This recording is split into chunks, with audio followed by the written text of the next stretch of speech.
All right, let's talk about your friendly neighborhood McCorkle, Mac Jones. Listen, I was kind of surprised at how negative certain Patriots fans were after this game. My podcast co-host basically straight up said Belichick should retire and Mac Jones is probably not going to be the guy next year after this game. And they won the game. So what is it? What's the issue?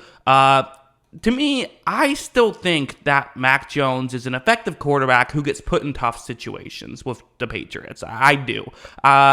We can start off with this play. He had some, I think, good plays. Like when things are going well, and he's able to be the game manager type. And I think we saw that against the Jets. Again, keep in mind, this is a tough defense they're playing against. So when you can get guys open, that's a rarity. This play, it's going to be a man coverage play. You have Mike Gesicki in a one-on-one matchup going past the first down marker on a 3rd down and 6, so that's where McCorkle is going to look with the football. When he takes a snap, I love the timing of this route. You see how timing of this throw, You see how he throws it to the point where, really, when the ball's about to get there, is when this play is going to be as open as possible.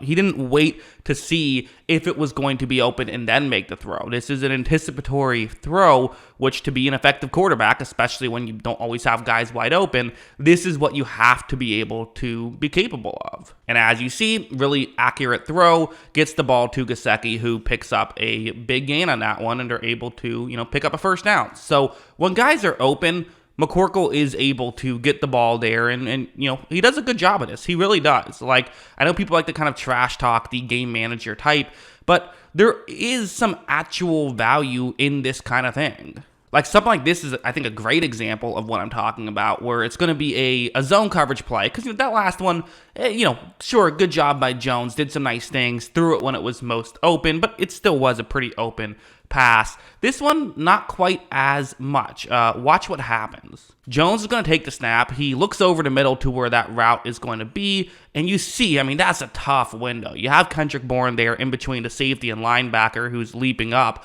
but you have to make this one really perfectly on the money. But as you see, that's what Jones did, and they were able to, again, pick up a nice little play there. When guys were open, he hit the throws, and that's just what Jones has been able to do, is he hits the throws when you can get guys open. So, I do think that while the question about what is his ceiling and all that stuff, that's a fair question to ask.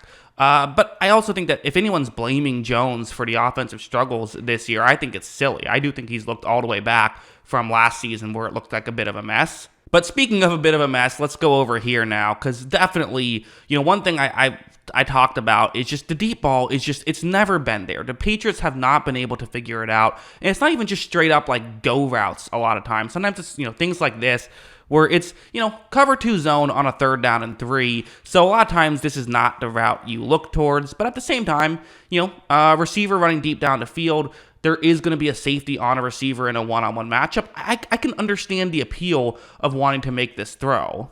Because, watch how when this play begins, you're going to see that McCorkle does decide to toss it in that direction. Like I said, not a lot of separation, but you're not making this throw because there's separation. Devontae Parker is here, and, you brought Devontae Parker in to be a jump ball receiver. That's what Belichick's idea was, hey, we don't really have guys who can win on the outside, guys who can win down the field. Typically, the best way you do that is with separation, but sometimes, someone like, a Parker might not be the worst idea in the world, as he can go up and make a play. Belichick's kind of mindset with receivers, and it has worked out in the past, is simply just, finding guys who can run specific routes very well. Sure, he's had his great receivers in the past, the Randy Moss, the, Rob Gronkowski, who's a tight end, but also was, great receiving tight end, Julian Edelman, Wes Welker. Sure, he's had great receivers, but a lot of times, especially in these past few years, he's tried to say, hey, let me just go after guys who can do specific things very well. The issue is, he tried this with Thornton and he's tried this with Parker. They haven't been able to work. Watch as Jones' throw. It's just, it's off. Parker can't even make a play on it. Jones kind of is not necessarily known for being a great give your receiver a chance guy. He prefers guys who are open. He prefers to hit guys with separation, in stride, let them run after the catch, that kind of thing.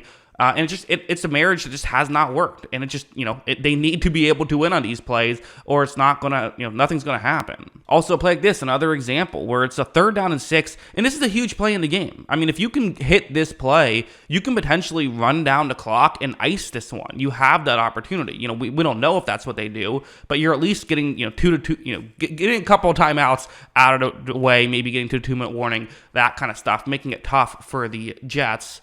The way we should view it, I guess, is if you get this first down, you're a first down away from winning. And they're going to look to Juju Smith-Schuster running the route you see on the screen, which is a bit of a surprise, I would say. Smith-Schuster is not really known for the, hey, just go win on the outside type of player. Watch as McCorkle takes the snap. He is going to fire it in that direction, and there is a little bit of a window, but I think the thing is with the safety, shading over there, McCorkle was trying to get it further towards the sideline. This is just a communication thing more than anything. Watch out, his throw is nowhere close. Smith-Schuster just falls down trying to adjust to get to the football.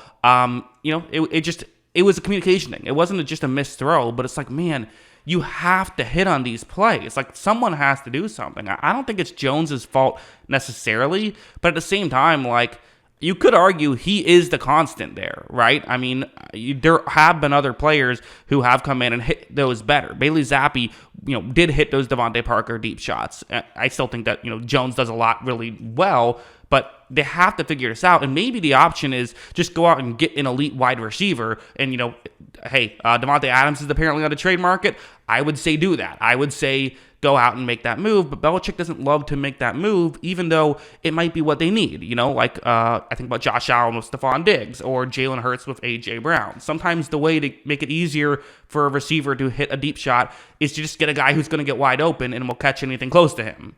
Again, one more positive.